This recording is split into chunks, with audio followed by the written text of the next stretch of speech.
Fala galera, começamos mais um Bioestatística Futebol Clube. No programa de hoje vamos falar sobre futebol. Vamos mostrar os resultados da última rodada do Brasileirão, masculino e feminino. E também fique ligado para o nosso novo quadro, Dados no Futebol.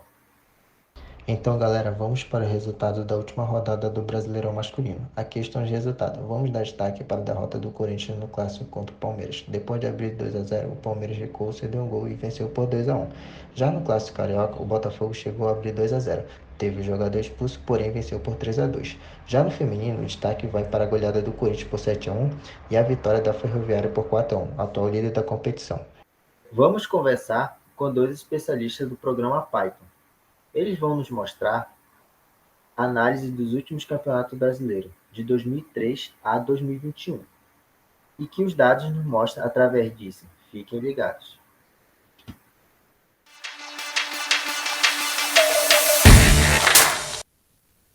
Fala, Jorge.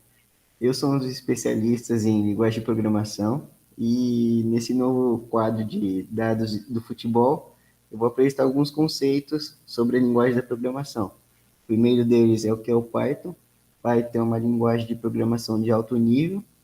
Ele é usado em aplicações da web, desenvolvimento de software e ciência de dados.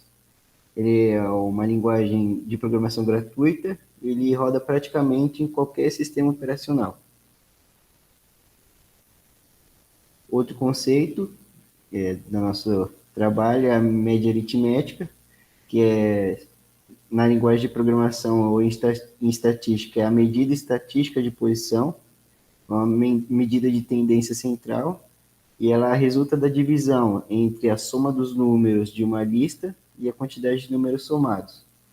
No caso do projeto, é a média amostral, visto que é uma amostra do número de gols de 20 times, dentre 30 selecionados aleatoriamente, ou seja, é uma parcela. Outro conceito é o desvio padrão, que é uma medida de dispersão do conjunto. Ele demonstra a distância dos valores em relação à média do conjunto. Mais próximo do zero esse desvio padrão, menos dispersos os dados desse conjunto. E no projeto, eu desvio o padrão amostral, visto que é uma amostra do número de gols de 20 times dentre 30 selecionados aleatoriamente, ou seja, é uma parcela. E por fim, o gráfico de box plot é um gráfico que mostra o centro, dispersão e assimetria do conjunto de dados. Para construir é necessário utilizar uma caixa e duas linhas laterais. Ele é dividido em quartis, que é o Q1, divisão no meio entre mínimo e Q2. Q2 é mediana. Q3, divisão no meio entre Q2 e o valor máximo. E os quartis são medidas resumidas que dividem o conjunto de dados em partes iguais. Então, como o nosso especialista Vinícius, ele explicou agora a questão de desvio padrão, aliança média, a gente vai mostrar, eu vou estar mostrando agora na prática, através do Google Colab. Então, segue aqui o nosso notebook. A primeira parte do material inicial foi disponibilizado para a gente. E lembrando que precisamos executar, então, o banco todo aqui de dados, né? Executamos, eu já tinha executado antes. Agora eu vou dar uma explicação geral dos códigos e do material aqui que conseguimos. Aqui temos a biblioteca de dados, ela é do Brasileirão, de 2003 a 2020. Então, aqui na primeira parte, a gente teve que pegar esses dados e trazer aqui para o Google Colab. E aí utilizamos, então, o código do import. Aí temos o Panda, o Seaborn e o PyPlot. Com isso, a gente importou os dados. Como vocês podem ver aqui, ele trouxe o link dos dados, que carregou os datasets. É importante ressaltar que esse hashtag ele serve para a gente colocar comentários a respeito dos códigos, porque como a gente vai utilizar bastante código aqui, é bom ter algumas anotações para saber para que serve aquele código. E aí, então, aqui temos o data frame, underline período, e aí vamos seguir o mesmo padrão para a questão dos jogos. O print para executar, então, o código. Ele executa, traz aqui uma tabelinha, traz o gráfico, que é onde vai colocar todos os dados, questão de data, horário, mandante, dia, quem é o visitante, quem não é. Agora, então, a gente vai para a padronização dos dados. A gente usa o data frame do período para colocar em colunas e o data frame dos jogos também para colocar em colunas. Aí, é de se notar, então, que esse código ele se mantém o mesmo. Agora a gente coloca o início, o fim, a data dos jogos, questão de mandante, visitante, quem venceu, qual estádio foi. Então aí a gente utiliza esse data frame que ele serve para criar a tabela, que é o que acontece aqui, logo abaixo. Ele cria a tabela com o torneio, a rodada, a data, horário, o mandante, o visitante, tem os placares e os locais. Com isso a gente vai para a análise de gols do Brasileirão. Mesma coisa, questão de variável, gols mandante. Aqui temos gols visitantes, temos edição. Então aí a gente coloca data frame, a variável torneio, mandante, placar. O group by ele é para juntar os dados de todos os anos. Com isso a gente vai por gols por edição também, cria a variável. E colocamos mais uma vez no data frame para ele criar a tabela. Então aí aqui vai ter todos os gols de mandante, visitante, gols totais de todos os times do Brasileirão, de 2003 a 2020. Agora vamos para a análise de ataque e defesa do Brasileirão. Utilizamos data frame 1, data frame 2, dividimos. Como dividimos em 3 data frames, nós vamos ter o gol por edição. Então, a questão de gols de mandante, gols como visitante, gols totais de cada equipe. Então, aí renomeamos aqui, utilizamos o rename. Descendo mais um pouco, dá de notar então que ele cria a tabela aqui, Brasileirão, quantidade de gols visitante, quantidade de gols totais. E agora a gente vai para a criação de gráficos, para análise. A gente usa o sns.barplot, como é um gráfico de base.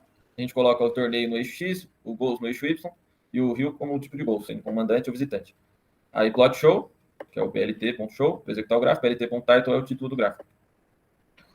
Com isso, nós vamos para os top 10 clubes em gols marcados, vamos utilizar gols mandante, gols visitante, gols marcados por time no total.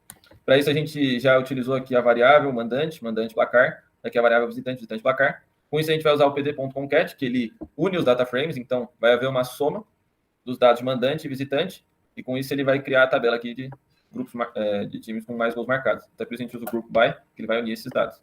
Criada a tabela, a gente vai para mais um gráfico de base das top 10 equipes em gols marcados.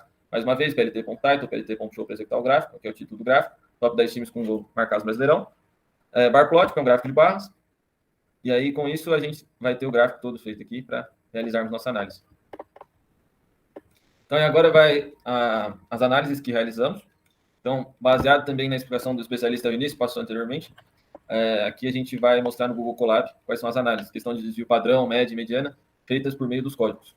Então, a análise ela foi realizada de acordo com uma seleção aleatória de 20 equipes, dentre as top 30 equipes que disputaram o Brasileirão de 2003 a 2020. Mas a seleção foi feita de maneira aleatória, até por isso tem o código import random, que é para importar os dados. Random é aleatório, então de maneira aleatória ele vai puxar esses dados. Com isso, a gente digita o RA de alguns dos integrantes do grupo. No caso, foi digitado meu RA, digitei o RA, coloquei para executar a célula. Vou mostrar um exemplo para vocês.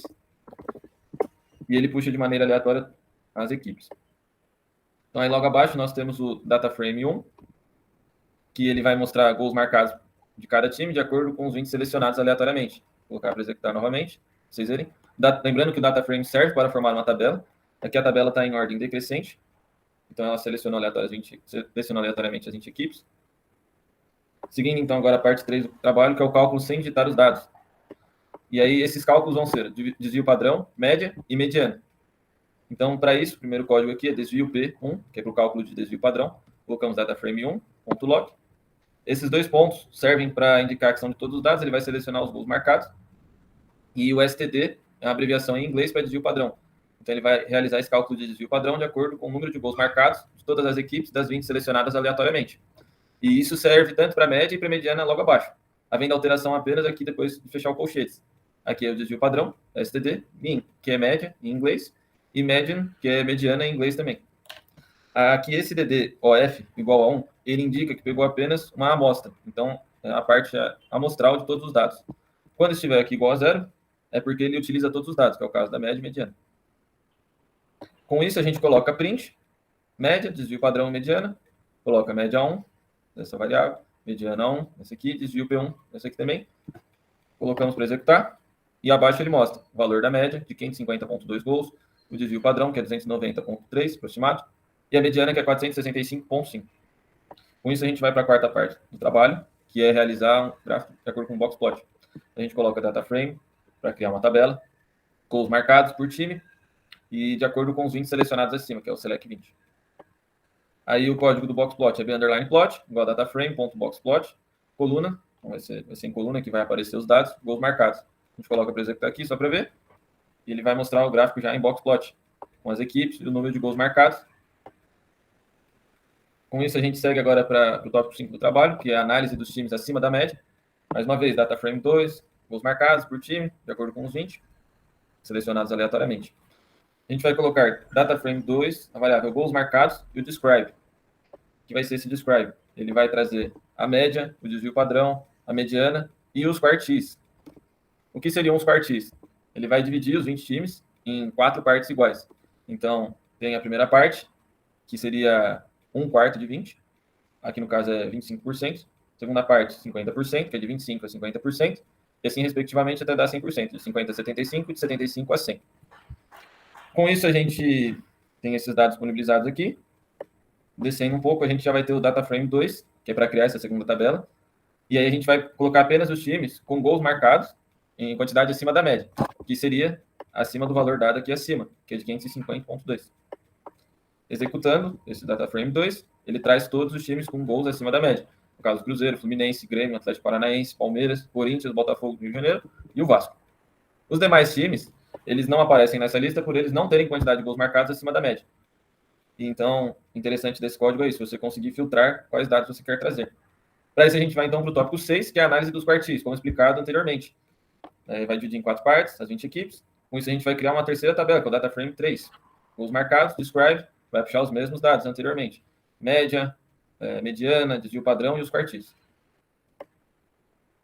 Para cada quartil, a gente vai utilizar as letras Q1, Q2, Q3, Q4.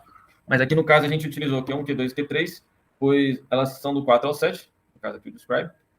E elas representam, o Q1 representa 25% do total, Q2 50%, Q3 75%. O Q4 ele não aparece porque vai ser um valor acima dos 75%. Então é aqui a gente utiliza a hashtag para colocar um comentário, que são os times que estão no primeiro quartil. Então, quartil 1, data frame 3, gols marcados. Para a análise dos quartis, vale ressaltar que ele mantém o mesmo código acima do data frame 3. Então, média, desvio padrão, valor dos quartis, mediana. Aí, com isso, a gente dá um play aqui nos quartis. Ele vai trazer, então, o valor total aqui de gols marcados cada quartil. Então, Q1 até 261, Q2 465.5 e o Q3 873.25. A gente executa uma vez. E aí, em função de ter o data frame, ele vai criar a tabela aqui. Então, esses são os times do primeiro quartil. É de se notar, então, com os times para estarem no primeiro quartil, eles têm que ter até 261 gols. Que é o caso aqui do Avaí, Fortaleza, Chapecoense, Náutico e Atlético Goianiense. O Avaí, que é o que tem mais gols, ele tem 240 gols. Mas ele não chega a passar do 261 para ele já integrar o segundo quartil. E assim, respectivamente, para os demais times. Agora, executando a célula aqui do quartil 2, ele já vai trazer os valores entre 262 e 465,5 gols. Que é o caso do Sport, Ponte Preta, Bahia, Paraná e Juventude. Vale ressaltar também a questão do Sport, que é o que mais tem gols aqui nesse quartil, tem 439. Não ultrapassa o valor do quartil 2, que é 465,5. Com isso, a gente segue agora para o terceiro quartil, que vão ser times que têm gols totais entre 465,5 e 873,25. Então, agora analisando o terceiro quartil, temos Corinthians, Botafogo, Vasco, Figueirense e Vitória. Mesmo esquema, Corinthians é a equipe nesse quartil que mais tem gols, tem 868, mas não ultrapassando o valor de 873,25 para integrar o quarto quartil. Com isso, a gente executa agora a célula do quarto quartil, que traz as equipes das 20 selecionadas aleatoriamente, que são as que têm mais de 873,25 gols. Que é aqui, no caso, Cruzeiro, Fluminense, Grêmio, Atlético Paranaense e Palmeiras. Então, agora vale ressaltar que existem muitas equipes com valores acima da média, mas também tem diversas equipes com valores abaixo da média. Isso se dá em função de diversos fatores, como rebaixamento, questão de investimento para cada clube, questão de quantidade de gols marcados, que é o que a gente analisou aqui, e assim respectivamente. Agora, subindo mais acima, se a gente for analisar o desvio padrão, é de se notar que tem uma grande dispersão entre as equipes, que é no caso do Cruzeiro, se comparado com a equipe do Atlético Goianiense, que é a última aqui da tabela. Tendo apenas 216 gols, e o Cruzeiro tendo 978. Isso mostra que tem uma grande dispersão do desvio padrão, havendo distância entre todos esses valores. Isso se dá em função dos fatores que eu expliquei anteriormente, questão de rebaixamento, investimento em cada clube. E também tem a questão da mediana, que é o valor do segundo quartil. No caso é 465,5, como aqui mostrado. Com isso a gente finaliza a nossa análise de hoje. Boa, boa. Muito bons comentários dos especialistas em Python. Valeu, galera. por acompanhar o Bioestatística Futebol Clube. Voltamos em breve.